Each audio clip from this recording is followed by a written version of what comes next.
Banyak orang berjuang bertahun-tahun tanpa hasil yang berarti, terjebak dalam pekerjaan yang membosankan, atau penghasilan yang tidak kunjung meningkat. Lalu sebagian lagi, ada orang yang masih kebingungan harus melakukan apa. Pikirannya serasa tertutup, dan bahkan ada yang akhirnya pasrah. Masalah-masalah tersebut timbul karena fokus pada hal yang salah, memilih bidang yang tidak cocok dengan dirinya, tidak memiliki kemampuan yang mumpuni, dan tidak memiliki rencana yang jelas. Jadi dalam video ini saya akan tunjukkan cara yang efektif dalam meningkatkan kemampuan sesuai dengan potensi diri, agar bisa meningkatkan penghasilan dalam waktu yang relatif cepat.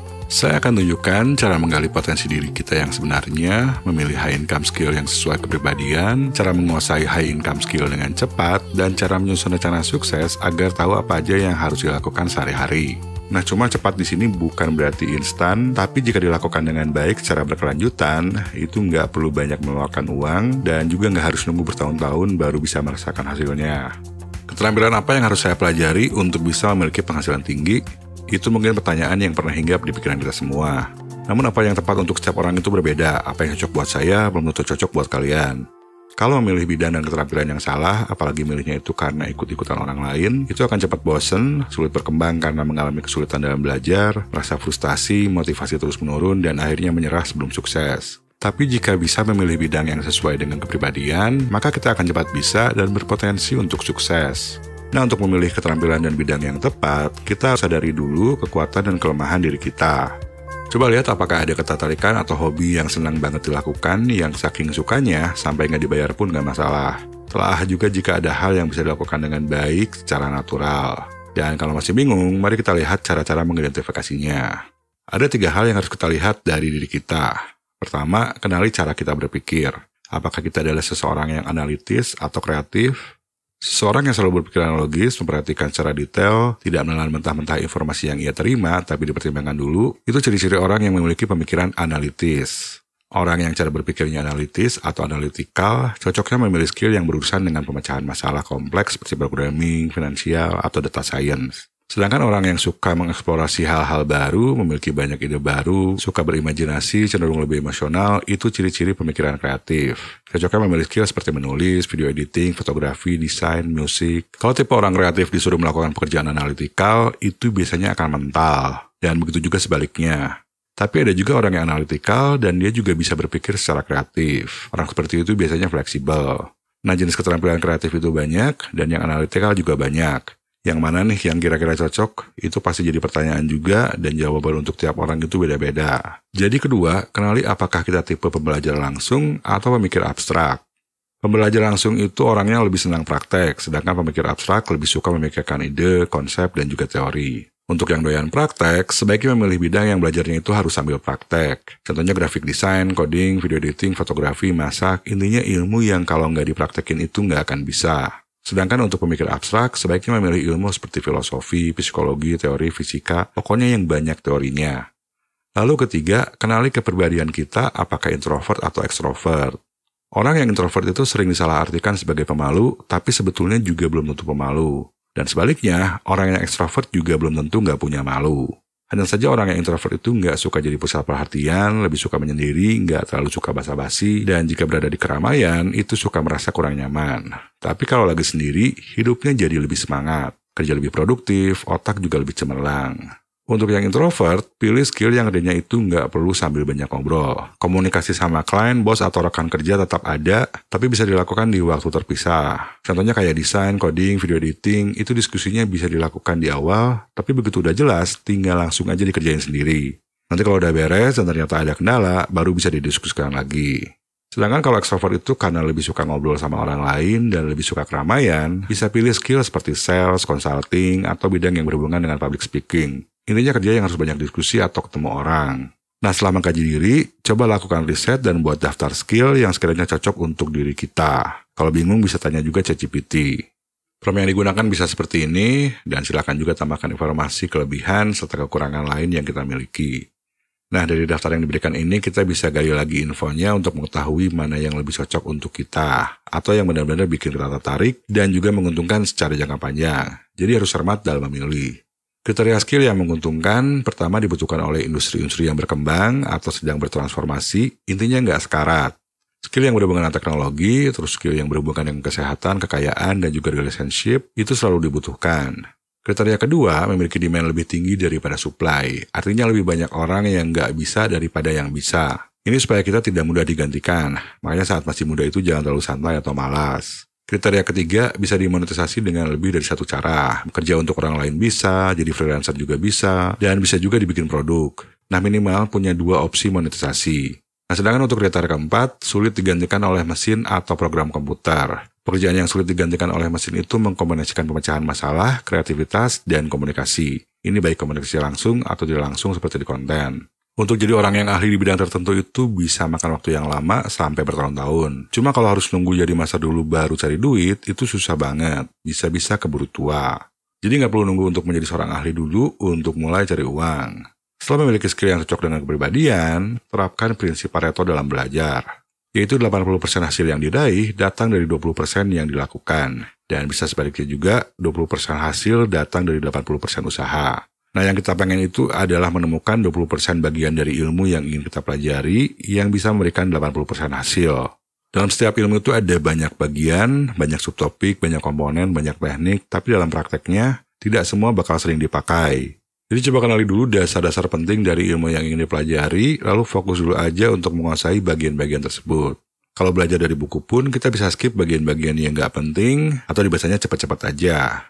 Nah, untuk mengetahui area-area penting dalam satu ilmu, bisa juga tanya ChatGPT. Tapi di sini kita juga udah harus tahu industri yang mau kita masuki itu apa. Prompt yang digunakan cukup simpel, pastikan aja kita masukin ilmu yang ingin kita pelajari dan tujuannya. Di sini saya menggunakan video editing untuk YouTube sebagai contohnya. Nah, saran yang diberikan ChatGPT adalah fokus untuk mempelajari dasar-dasar yang penting, terus teknik editing dasar yang disarankan di sini memang kepake banget setiap ngedit video. Dan ChatGPT juga memberikan tips singkat agar efektif dalam mempelajari video editing. Selain itu, ChatGPT juga tidak menyarankan untuk mempelajari penggunaan efek dan motion grafik yang rumit karena tidak sering diperlukan kalau untuk YouTube. Dan tadi saya bertanya juga untuk ilmu lainnya, yaitu belajar game development. Lalu ini saran yang diberikan oleh ChatGPT yang disertai juga tips-tips singkat dalam belajar. Nah, kalau udah tahu area-area apa aja yang harus difokuskan, lakukan active learning, alias belajar sambil praktek. Percuma juga kalau kita tidak mengaplikasikan teori yang kita pelajari. Jadi kalau udah baca buku, ikut kursus online, atau nonton tutorial di YouTube itu langsung dipraktekin.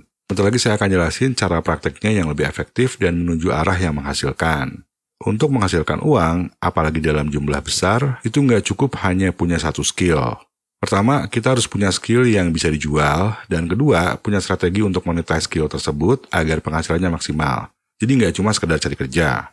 Sekarang untuk jadi YouTuber aja, kalau misalkan kita nggak punya budget untuk membangun tim, berarti kita harus tahu cara memproduksi video dan ini mencakup riset ide konten, mengoperasikan kamera, mikrofon, lighting, video editing, dan thumbnail design. Nah, supaya video tersebut juga ada yang nonton, kita juga harus tahu caranya menarik perhatian penonton. Itu masuknya ke marketing, dan kita juga harus bisa membangun audiens, selain itu juga harus punya strategi monetisasi supaya penghasilannya bisa besar. Bidang apapun yang dipilih, identifikasi skill-skill pendukungnya dan komponen lain yang dibutuhkan untuk sukses. Itu dipelajarinya satu persatu. Memiliki wawasan dasar sales, persuasi, dan marketing memudahkan kita dalam menjual skill teknis yang kita kuasai. Sayangnya kebanyakan orang mengabaikan hal ini. Dan untuk bisa mengidentifikasi, kita juga harus tahu dulu apa yang menjadi sasaran kita. Karena kalau nggak punya sasaran juga kita nggak tahu harus ngapain. Manusia itu pada dasarnya adalah makhluk yang selalu memiliki sasaran atau goal, walaupun seringkali hanya sasaran-sasaran kecil di jangka pendek. Pengen beli motor baru, pengen liburan, atau sekedar pengen makan di restoran. Biasanya sasaran atau goal yang rasional, tapi nggak selalu juga berarti. Dan banyak juga yang sasarannya itu malah ngabisin duit doang. Namun untuk sukses, miliki goal jangka panjang yang tidak rasional. Tapi supaya nggak jadi halu, buat perencanaan yang rasional, supaya bisa mencapai goal tersebut. Yaitu dengan memecah goal yang tidak rasional menjadi target-target kecil yang rasional. Jangka waktu yang ditetapkan untuk goal utama dan setiap target kecil pun harus masuk akal. Jadi di sini kita harus bisa merasionalkan sesuatu yang tidak rasional. Sedangkan untuk monetisasi skill itu opsinya banyak, tapi tetap harus pilih yang cocok dengan kepribadian. Faktor yang bisa mempengaruhinya adalah tingkat toleransi risiko. Seseorang yang nyaman dengan ketidakpastian, setelah berani mengambil risiko, bisa memilih wirausaha, freelancing, content creation seperti YouTuber, TikToker, atau penulis, lalu sales dan marketing, jadi affiliate misalnya, atau trading dan investasi. Nah, kebanyakan orang yang banyak duit itu memilih salah satu, bahkan beberapa yang ada di sini. Potensi cuannya besar, bisa datang dari berbagai sumber, tapi risikonya tinggi. Sedangkan untuk orang yang toleransi risikonya rendah, lebih menyukai lingkungan yang dapat diprediksi, penghasilan jelas dan struktur, serta ingin merasa aman, cocoknya kerja kepada orang lain alias jadi pegawai. Opsinya lebih terbatas, kurang fleksibel, tapi lebih aman. Itu sebabnya kenapa lebih banyak orang yang memilih untuk jadi pegawai. Kebanyakan orang memang tidak berani mengambil risiko dan memang tidak mau melakukan hal-hal yang sulit. Hanya saja untuk bisa kerja di perusahaan bonafit itu dilihat juga tingkat pendidikannya, terus tingkat persaingannya untuk diterima kerja itu juga sangat tinggi. Tingkat pendapatan terbatas, naik gaji nggak tahu kapan, naik jabatan juga belum tentu, karena semuanya bergantung pada pihak yang mempekerjakan kita. Jadi wajar kalau pegawai itu pada akhirnya malah cari kerja sampingan. Bayaran, cicilan, tagihan juga itu harus dibayar, dan ada juga yang terus-terus ditagih sama pinjol. Jadi nggak ada salahnya kerja dulu sementara, bisa apa aja yang penting halal, sambil hidup hemat dan belajar mengasah skill. Nah di waktu luang, bangun proyek impian kalian. Ini kembali lagi kepada goal dan perencanaan. Jika goal utamanya adalah mimpi yang tinggi, maka tetapkan deadline dalam waktu tahunan, 5 tahun atau 10 tahun. Ini bisa periode atau dekade. Lalu tanyakan kepada diri sendiri siapa yang ingin kita bantu, hal apa yang ingin kita bantu mereka lakukan, dan kenapa kita ingin bantu mereka untuk melakukan hal tersebut.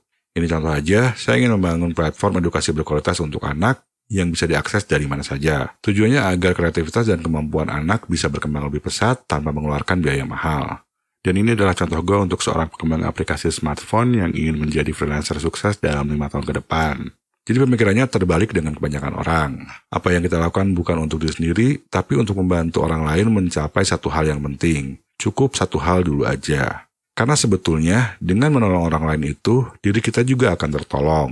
Nah, goal jangka panjang tersebut, kita pecah menjadi strategic goal tahunan. Untuk membuat strategic goal tahunan, gunakan framework SMART. SMART adalah singkatan dari specific, measurable, achievable, relevant, dan time-bound. Spesifik ini artinya apa yang ingin kita capai bisa dimengerti dengan jelas, termasuk tindakan yang harus dilakukannya pun jelas. Contohnya meningkatkan subscriber YouTube dengan upload 2 video durasi panjang dan 5 shorts per minggu. Measurable adalah ukuran yang ingin dicapai dan ini harus realistik. Misalnya meningkatkan subscriber YouTube dari 0 ke 100 ribu dalam setahun dengan upload 2 video durasi panjang dan 5 short per minggu. Lalu achievable ini, apakah kita memiliki kemampuan untuk mencapai target tersebut?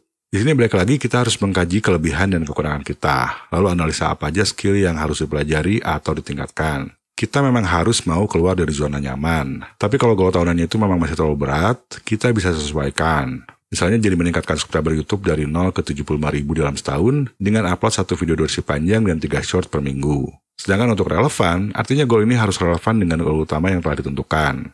Kalau saya kembali ke contoh ini sesuai karena edukasi untuk anak bisa disebarkan melalui konten YouTube, jadi goalnya lebih jelas lagi. Dan terakhir adalah time bound atau deadline atau jangka waktu kapan harus dicapai.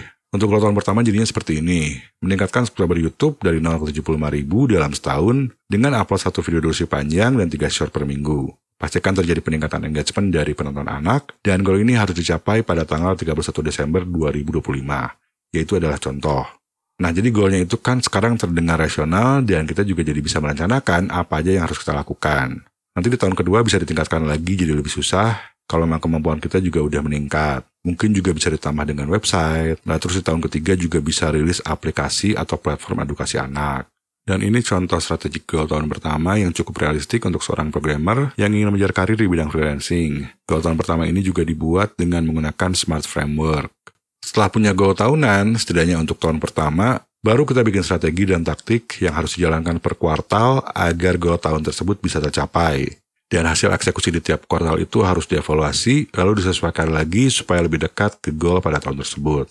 Ini saya pakai contoh untuk goal tahunan yang barusan. Nah, untuk kuartal pertama, misalnya selain belajar pakai prinsip Pareto, sekaligus dipraktekin, bisa jalankan strategi seperti ini. Misalnya untuk konten 60% berdasarkan trending dan 40% berdasarkan konten evergreen. Konsep utama channel adalah edukasi anak yang disampaikan melalui cerita lucu yang menyenangkan dengan durasi kurang lebih 20 menit per video. Setiap durasi konten panjang tersebut harus di-repurpose menjadi 3 video shorts, lalu 3 video shorts tersebut akan di-upload ke Instagram dan TikTok beberapa hari kemudian. Tujuannya di-upload ke platform lain itu untuk meningkatkan awareness target audience di platform tersebut terhadap channel YouTube-nya. Nah, untuk contoh lain seperti freelancing tadi, kalau misalkan ini goalnya, strategi per kuartal untuk memperdalam ilmu kira-kira bisa seperti ini. Lalu untuk pemasaran jasa freelancing mungkin bisa seperti ini. Nah, dan sekali lagi, kalian juga bisa minta bantuan ChatGPT untuk dibuatkan rencana dan strategi per kuartal. Nah, dengan begini, kita jadi bisa tahu apa yang sehari-hari harus dilakukan, jadwal juga bisa diatur supaya nggak bentrok dengan urusan lain yang penting, sementara yang kurang penting bisa dikurangi atau dihilangkan. Pada kenyataannya, nggak semua akan berjalan sesuai rencana. Kalau tidak berjalan sesuai rencana, target tidak terpenuhi, artinya kita harus melakukan evaluasi untuk cari sumber masalahnya. Dan setelah teridentifikasi, kita bisa perbaiki. Jadi di sini memang kemampuan beradaptasi dan pemecahan masalah itu sangat penting. Dan mengeksekusi rencana seperti ini membutuhkan pembelajaran secara kontinu, disiplin, kerja keras, serta konsistensi.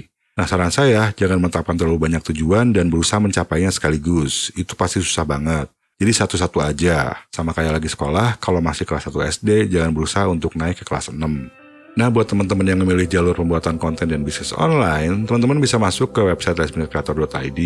Bisa baca dulu blognya, atau langsung join gratis aja ke newsletternya, di mana setiap hari Sabtu pagi saya akan kirim materi-materi baru.